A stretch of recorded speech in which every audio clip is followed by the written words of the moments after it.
जान है please sir.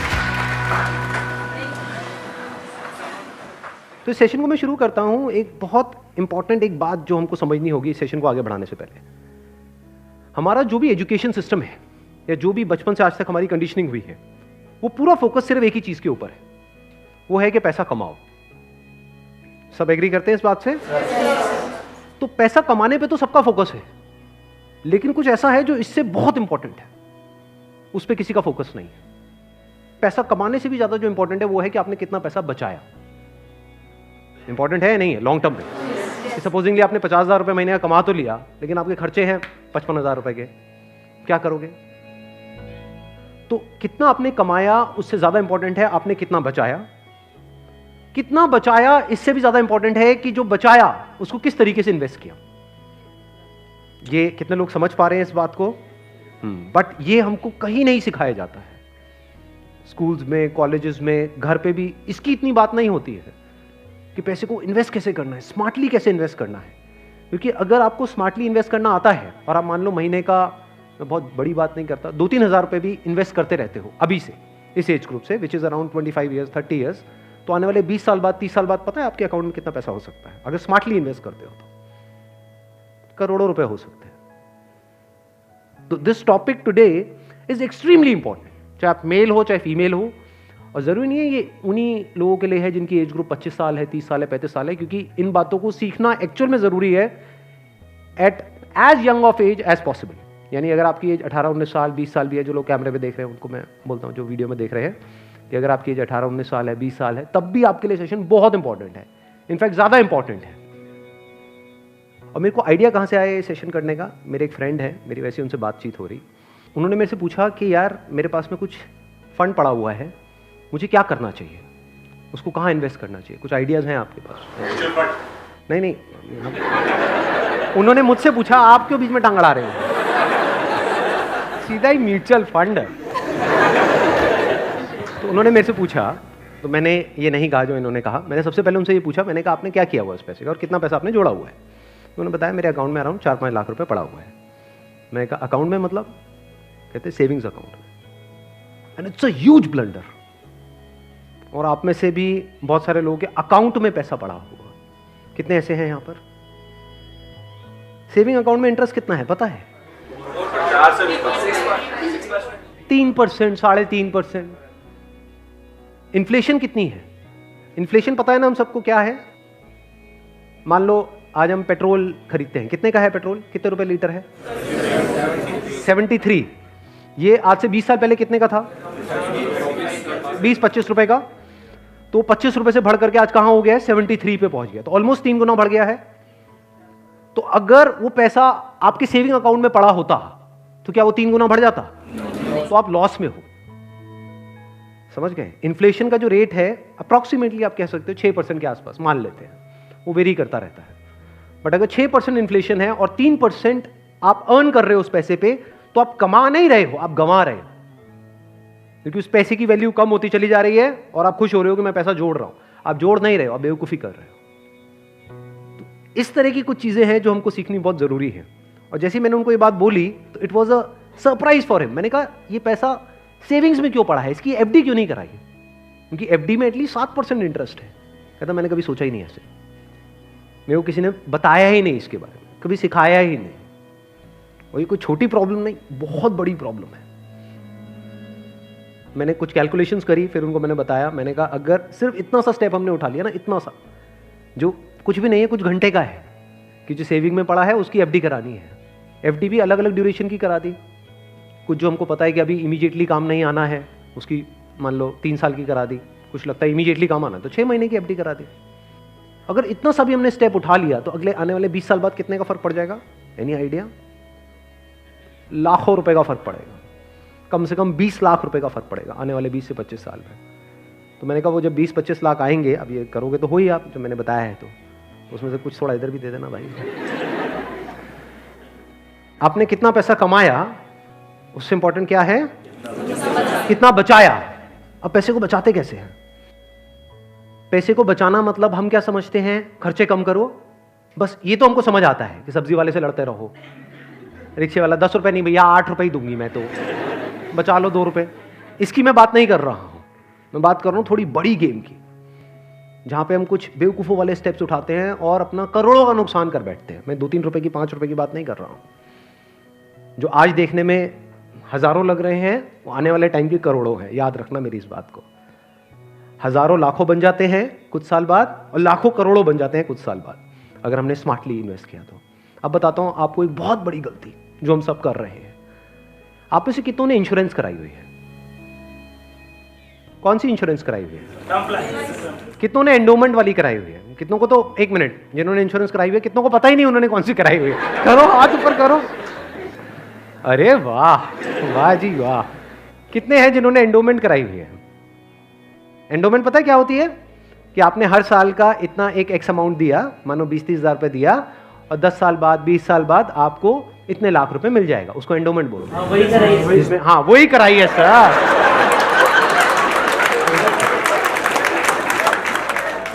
क्या सर एंडोमेंट पेंडोमेंट बोलते हैं? सीधी बात करो ना। इंश्योरेंस का मतलब लोग यही समझते हैं इंडिया में कि हर साल का इतना पैसा जाना है, इतना प्रीमियम जाएगा, 20,000, 30,000, 40,000, और 20 साल बाद आपको इतने लाख रुपए मिल जाएगा। मान लो 20 लाख रुपए मिल जाएगा, जो सुनने में बड़ा अट्रैक्टिव लगता है। बेवकूफों वाला स्टेप है ये। कितनों ने टर्म इंश्योरेंस कराई हुई है? हार्डली 3 या 4 या 5 लोग। कमाल जी कमाल। देख लो कितना बड़ा ब्लंडर है ये अभी आप सपने में भी नहीं सोच सकते। और ये आपको कोई नहीं बताएगा, ना कोई बैंक वाले बताएंगे, ना कोई इंश्योरेंस एजेंट बताएगा, ना आपका कोई दोस्त बताएगा, क्योंकि जब पैसा बीच में आ जाता है तो यारी दोस्ती सिर्फ नाम की होती है। दारू पी रहे हो, ओ तुम मेरा भाई है, मैं तेरे साथ में कभी कुछ गलत नहीं कर सकता, ले तू एंडोमेंट करा, ओ तू मेरे पे छोड़ दे यार। और आपको पता ही नहीं आपका कितना बुरी तरीके से कटा है। तो अब ध्यान से समझना, ये जो टर्म इंश्योरेंस है ये आपको कराने के लिए कोई नहीं बोलेगा। क्यों? क्योंकि इसमें जो इंश्योरेंस एजेंट है उसको पैसा ना के बराबर मिलेगा। जो एंडोमेंट प्लान्स होते हैं, जो यूलिप्स होते हैं, उसमें उनको अच्छा खासा कमीशन मिलता है, कुछ केसेस में 30% तक भी मिलता है। अगर आपने मानो 20,000 की इंश्योरेंस कराई तो 30% कट गया आपका। आपका कट नहीं गया है, पैसा आपका कट गया है। 6,000 रुपए गया। अगर 6,000 रुपए वैसे कहीं पे खो जाते हैं या नहीं मिलते हैं या कोई लेकर के आपसे भाग जाता है, कितने दिन तक टेंशन रहती है? मजे की बात क्या है, आपको पता ही नहीं है कि आपके साथ क्या हुआ है। ये जो टर्म इंश्योरेंस होती है इसमें ना के बराबर कटता है। इसमें बस एक पॉइंट होता है जिसको सुनते ही आप लोगों को झटका लगेगा, जिनका कन्वेंशनल माइंडसेट है। टर्म इंश्योरेंस क्या होती है कि आप इतना पैसा देते रहो, मानो आपने 10 साल दिया, 20 साल दिया, 30 साल दिया, 30 साल बाद आपको 1 रुपए भी वापस नहीं आएगा।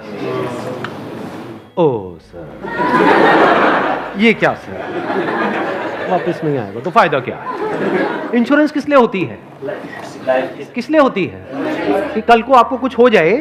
ये बेसिक सी बातें बता रहा हूं आपको, ये नहीं पता है लोगों को। अभी देख लो कितनों ने हाथ उठाया था।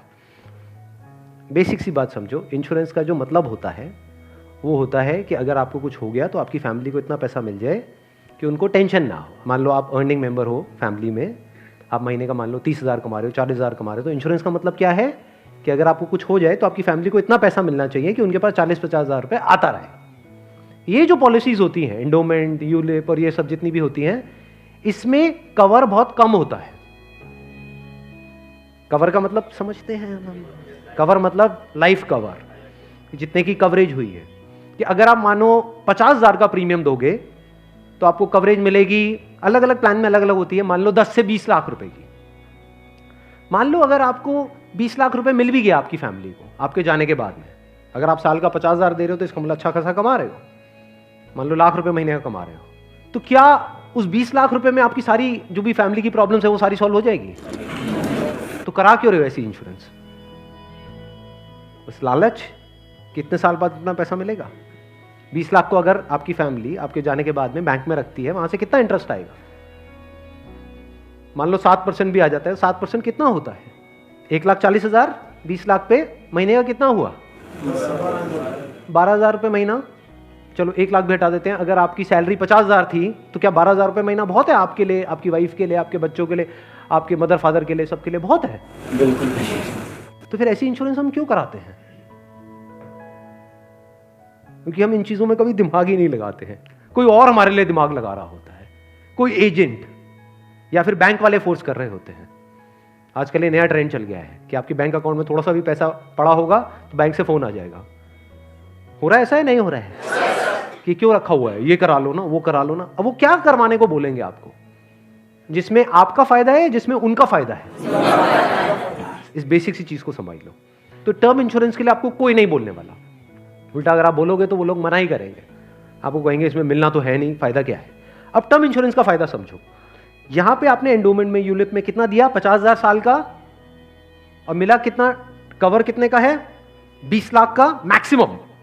कई कई केसेस ऐसे भी हैं जहां पे 50,000 आपने दिया और 10 लाख का कवर है, और 10 लाख रुपए कुछ भी नहीं है अगर कुछ आपको हो जाता है तो। अब वहां पर क्या है?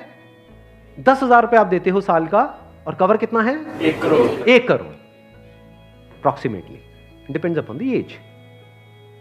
बट 1 करोड़ का आपको कवर मिला। 10,000 रुपए आपने साल का दिया, 1 करोड़ अगर उन्होंने बैंक में भी रखा तो कितना आया? 60,000 महीने। 7 लाख रुपए साल का आया। महीने का कितना हुआ? अराउंड 60,000। बहुत है। अगर आप 50,000 रुपए कमा रहे हो, बल्कि 10,000 ज्यादा दे दिए। अगर आप मैं वही बोलने ही वाला था कि अगर आप जरूरत से ज्यादा लड़ते हो घर में तो आपके घर वाले खुश होंगे। चलो एक काम तो अच्छा किया जिंदगी में। तो अगर आपका बजट 50,000 का है इंश्योरेंस कराने का, तो 10,000 आपने कराई टर्म इंश्योरेंस, बिना ये सोचे कि मेरे को वापस कितना मिलेगा, क्योंकि वापस मिलने के लिए इंश्योरेंस नहीं है। इंश्योरेंस है लाइफ कवरेज के लिए। टर्म इंश्योरेंस मतलब क्या? कि आप उतना ही पैसा दे रहे हो जितने का आपको लाइफ कवर चाहिए। सिंपल। मान लो आप लाख रुपए महीने का कमा रहे हो, तो आपको कितने की पॉलिसी चाहिए? 2 करोड़। 2 करोड़ की। 2 करोड़ के लिए कितने का प्रीमियम जाएगा साल का? 20,000 रुपए। बस, इससे ऊपर 1 रुपए भी देना इलॉजिकल है। इसको बोलते हैं पैसे को बचाना। और वैसे अगर आपको 2 करोड़ की कवर चाहिए एंडोमेंट पॉलिसी में, तो कितने का प्रीमियम देना पड़ेगा साल का? 10 से 20 लाख रुपए साल का आपको प्रीमियम देना पड़ेगा। मतलब जितना कमा रहे हो उससे ज्यादा देना पड़ेगा। समझ गए क्या हो रहा है? जो कमा रहे हो वो सारा इंश्योरेंस में ही जाएगा, तब जाकर के एक ढंग का कवर मिलेगा आपको। जब मैंने भी अपने घर में बात करी टर्म इंश्योरेंस कराने की अपनी, तो उन्होंने सबसे पहली चीज यही पूछी, मेरे जो फादर है, कि ठीक है ये तो समझ आता है कि इतना पैसा जा रहा है, 20 साल बाद कितना मिलेगा? मैं कुछ नहीं मिलेगा। मैं कहा हाँ अगर कुछ हो गया तो मिलेगा। कहता अरे नहीं नहीं बेटा ये क्या बात कर। मैं कहा इसीलिए होती है इंश्योरेंस पॉलिसी, मिलेगा। इस तरह से आप ज्यादा से ज्यादा कवर ले सकते हैं। Health insurance sir? Health insurance is must. आज के टाइम में बहुत जरूरी है। नहीं तो होगा क्या? आपने पैसा बचाया, मान लो बहुत एफर्ट किया, बहुत मेहनत करी, पता नहीं क्या क्या करा, और एक एक्स अमाउंट आपने बचा भी लिया। 10 साल 20 साल काम करके मान लो 10-20 लाख रुपए आपने बचा लिया, किसी तरीके से सेव कर लिया, और अगर कोई बीमारी हो गई तो कितनी देर लगेगी उस पैसे को खत्म होने में? हफ्ता, 10 दिन, 15 दिन। कितने लोग प्रैक्टिकली मेरी इस बात से रिलेट कर पा रहे हैं? सब कर पा रहे हैं। और कितनों ने हेल्थ इंश्योरेंस कराई हुई है? रिलेट सारे कर पा रहे हैं, लेकिन हार्डली आधे लोग ऐसे हैं जिन्होंने एक्चुअल में अपनी हेल्थ इंश्योरेंस कराई हुई है। और हेल्थ इंश्योरेंस भी मुझे लग रहा है ज्यादातर ने तो नाम के लिए करा रखी होगी। कितना कवर है? क्योंकि अगर आप कवर ज्यादा भी लेते हो तो प्रीमियम आपको बहुत ज्यादा नहीं देना पड़ता है, मार्जिनली एक्स्ट्रा होता है। उसमें आपकी पूरी फैमिली कवर हो जाती है। मतलब आप, आपकी वाइफ, आपके बच्चे सारे कवर हो जाते हैं। इसको आप हेल्थ इंश्योरेंस कहो, मेडिकल इंश्योरेंस कहो, मस्ट है ये होनी ही चाहिए। ज्यादातर ऐसे केसेस में क्या होता है, जिन्होंने कोई हेल्थ इंश्योरेंस अपनी नहीं कराई होती है, क्योंकि अब छोड़ तो सकते नहीं उस पर्सन को जो हमारे साथ में है, या खुद अगर कुछ हो गया तो अब अपने आप को ये तो नहीं कह सकते कि हाँ मरते हैं। तो ऐसे में क्या होता है, एक तो सेविंग्स आपकी खत्म होती है बड़ी तेजी से, दूसरा क्या खत्म होता है, और क्या होता है? लोन लेना पड़ेगा, उधार लेना पड़ेगा। उस उधार को चुकाने का मतलब क्या है? कि आप कभी जिंदगी में दोबारा सेव कर ही नहीं सकते। समझ रहे हो ये प्रॉब्लम कितनी बड़ी है और कितनी कॉम्प्लिकेटेड है ये, कि मतलब जिंदगी में कभी आप पैसा जोड़ ही नहीं पाओगे, क्योंकि जो कमाओगे अब वो सारा उधार चुकाने में लगता रहेगा। या तो आप लोन लोगे बैंक से, या अपने किसी दोस्तों से, यहां से वहां से, जिससे भी लोगे। अगर नहीं दोगे उनको वापस तो दोस्ती खराब करोगे। और एक और जब बात यहां तक आई है तो एक और चीज, एक और गलती हम करते हैं, we want to make quick money. उससे हमेशा बच करके रहो। जहां भी क्विक मनी की बात हो रही हो, भैया इतना पैसा लगा दो, इतने टाइम में इतना पैसा मिल जाएगा, ये हो जाएगा वो हो जाएगा, वहां से भाग जाओ, उल्टे हो जाओ और भाग जाओ वहां से, रुकना मत गलती से भी। ऐसी बहुत सारी स्कीम चल रही हैं मार्केट में, अनलिमिटेड, और करोड़ों लोगों ने अपने पैसे गंवाए हैं इन चक्करों में। अब आते हैं एक दूसरे एस्पेक्ट पे कि चलो हमने स्मार्टली पैसे को जोड़ा। कब जोड़ा? जब फालतू की जगह पे हमने पैसे को ब्लॉक नहीं किया। जैसे अगर आपने कोई एंडोमेंट प्लान ले लिया इंश्योरेंस का, जहां पे आपका साल का 50,000 रुपये जा रहा है, तो 50,000 रुपये तो आपका ब्लॉक हो गया अगले 20 साल के लिए। समझ गए ना? तो हमने वहां पे स्मार्टली प्ले किया, टर्म इंश्योरेंस कराई, वहां से पैसा बचाया। तो अभी जो पैसा बचा, इसका हम क्या करें? क्या सेविंग अकाउंट्स में पड़ा रहने दें? No use. वो आपका पैसा बढ़ नहीं रहा है, एक्चुअल में कम हो रहा है। वहां पे जो आपके पैसे पड़े हुए हैं वो 10 साल बाद और कम हो जाएगी उसकी वैल्यू। तो करना क्या चाहिए? इतना पैसा जितना आपको लगता है कि यार मेरे को इमीडिएटली जरूरत पड़ सकती है, वो कितना है? जितना आपके महीने के खर्चे हैं, इंटू 6 कर दो। वो पैसा है जो आपको कभी भी जरूरत पड़ सकती है। तो उस पैसे की आपने एक 6 महीने की एफडी करा दी। और एक बहुत अच्छा ऑप्शन अवेलेबल है हमारे पास में, वो है म्यूचुअल फंड्स। म्यूचुअल फंड्स पता है सबको क्या है? कितनों ने ऑलरेडी इन्वेस्ट किया हुआ है म्यूचुअल फंड्स में? बहुत कम लोगों ने। क्यों नहीं किया हमने इन्वेस्ट? पता ही नहीं सर। नंबर 1 करेक्ट इंफॉर्मेशन नहीं है। नंबर 2 हम डरते हैं, हमें लगता है म्यूचुअल फंड भी कोई स्कीम है कि पैसा इकट्ठा किया और कल को अगर भाग गए या बंद हो गया तो पता नहीं क्या होगा। ये पैसा आपका 100% सेफ है, because it is regulated by SEBI. तो यहां पे डरने की जरूरत नहीं है कि मेरा पैसा चला जाएगा, बस हमको यहां पे स्मार्टली प्ले करना पड़ेगा। So what we need to do is, एक तो आपने अपने 6 महीने का जो अपना कॉर्पस है उसको अलग कर दिया, यानी जो पैसा आपको चाहिएगा उसकी आपने एफडी करा दी, इंश्योरेंस वगैरह को प्लान कर लिया अच्छे से। फिर जो पैसा आपका बचा उसमें आप इन्वेस्ट कर सकते हो through SIP, systematic investment plan. It is an excellent option. Never try to get into stocks directly अगर आपको बहुत ही डीप नॉलेज नहीं है शेयर मार्केट की तो। हाँ, you are qualified in that और आपका काम ही वही है, तब तो ठीक है। बट किसी की सलाह सुनी कि यार, या कोई कहानियां सुनी कि ये शेयर पहले इतने का था अब इतने का हो गया, सुनी होंगी ऐसी कहानियां। Never invest in stocks directly, क्योंकि कुछ नहीं पता कि वो कंपनी का क्या होने वाला है। हो सकता है आपका 100 रुपये आपने पूरा जो भी आपने जोड़ा या 1 लाख रुपए आपने जोड़ा और किसी के एडवाइस पे आपने उठा करके लगा दिया, वो 1 लाख रुपए 10,000 भी रह सकता है कुछ टाइम के अंदर अंदर, पता भी नहीं लगेगा। कहते हैं ना, never put all your eggs in the same basket, in one basket. तो अब करें क्या? क्योंकि अब प्रॉब्लम क्या है, इन्फ्लेशन अगर है 6% का और एफडी में आपको मिल रहा है 7%, तो अल्टीमेटली आप कितना कमा रहे हो? 1%। 1% से क्या होगा? करोड़पति बन जाओगे? इम्पॉसिबल। तो आप क्या कर सकते हो, अपना आधा पैसा सेफ जगह पर रखो। सेफ जगह क्या है? एफडी हो गया। एफडी में भी एक और चीज है जो बहुत लोगों को नहीं पता है। वो क्या है कि ऐसे, एक तो है बैंक में आप एफडी कराते हो, एक है कुछ कंपनीज है जो क्रिसिल से या इकरा से, ऐसे ये कुछ ऑर्गेनाइजेशंस हैं, वहां से AAA रेटेड है। AAA रेटेड का मतलब होता है highly secure, as secure as a bank. वहां पर अगर आप एफडी कराते हो तो आपको 9% तक का इंटरेस्ट मिल जाता है। ये जो सुनने में लगता है ना 7% और 9%, ये अभी छोटा लगता है, लेकिन आने वाले 20 साल बाद इसकी कितनी बड़ी अमाउंट होती है अगर आप कंपाउंडिंग को बीच में ले आओ, that you can't even think in the wildest of your dreams.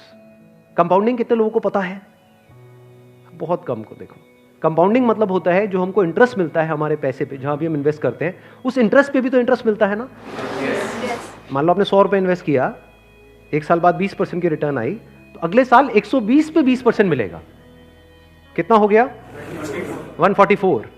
उसके अगले साल 144 पे 20% मिलेगा, 100 पे नहीं मिलेगा। और जब इसको आप इस तरीके से देखते चले जाओगे तो ये फिगर देखने में छोटी लगेगी, शुरू छोटे से होएगी, शुरू होएगी 2-3 हजार 5 हजार से, ये करोड़ों में पहुंचने में देर नहीं लगेगी।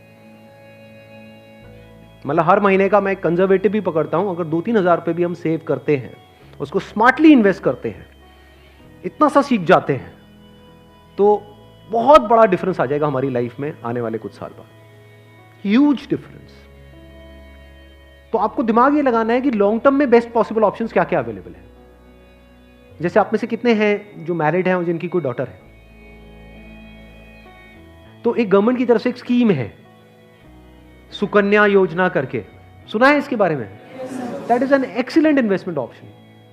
गवर्नमेंट की तरफ से सब्सिडाइज्ड है वो, तो वहां पे आप एक्सपेक्ट कर सकते हो 9% की रिटर्न जो गवर्नमेंट की तरफ से मिल रही है आपको, और हर साल का आपके ऊपर है आपको कितना इन्वेस्ट करना है।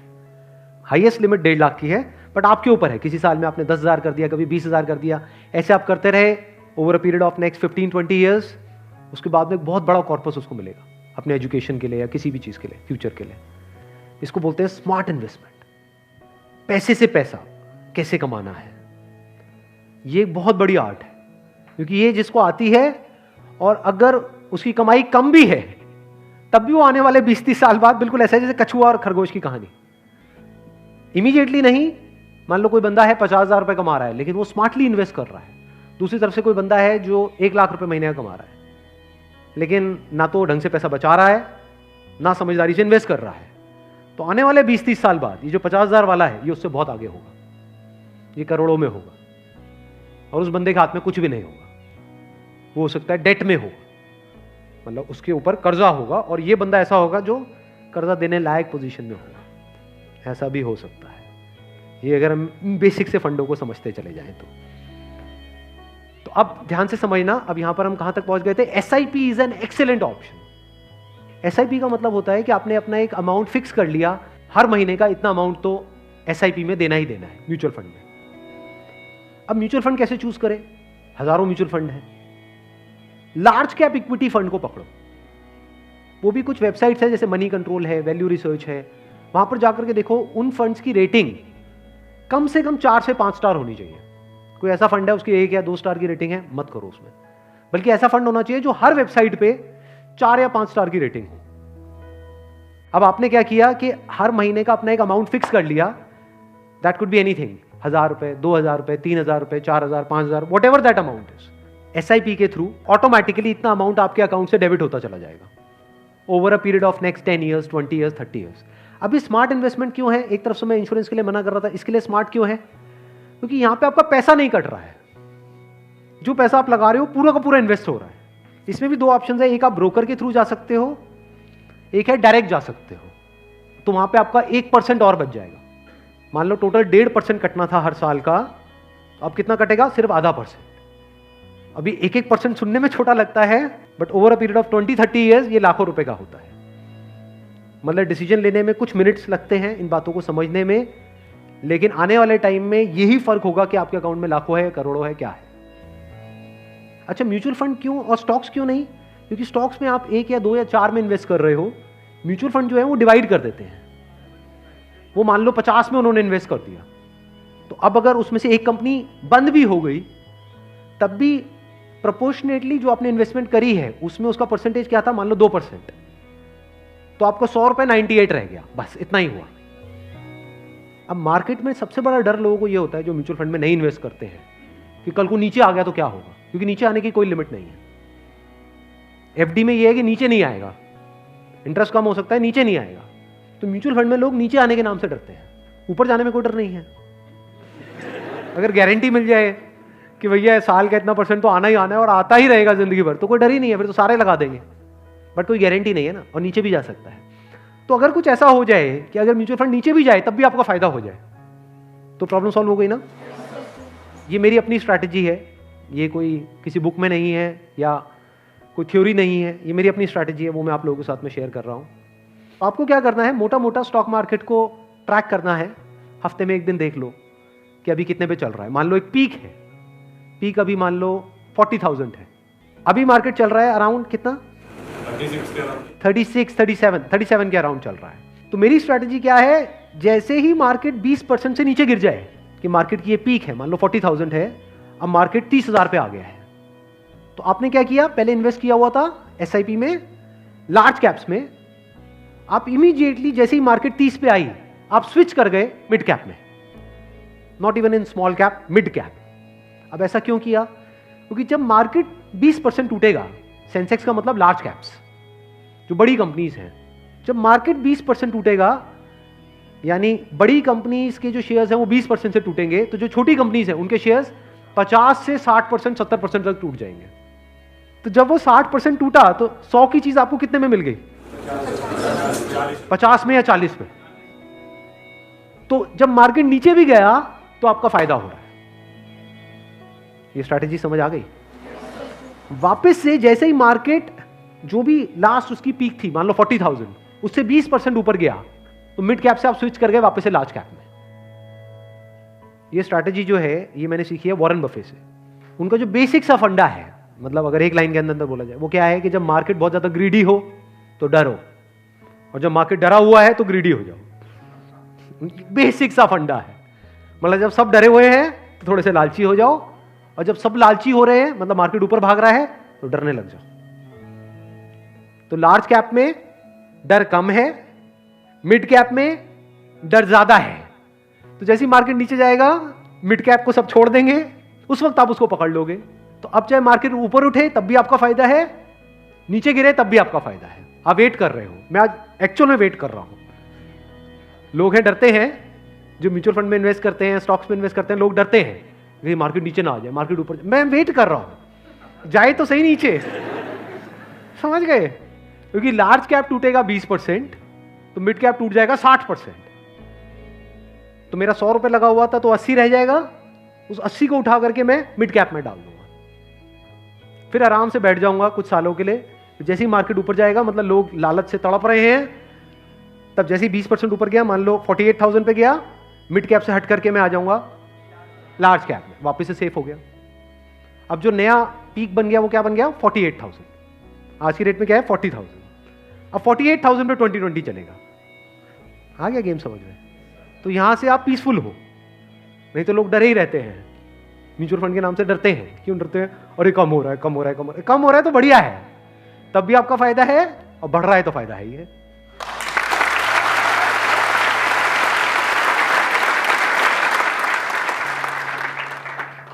समझ गए? ये बेसिक सा फंडा है, हमेशा याद रखना।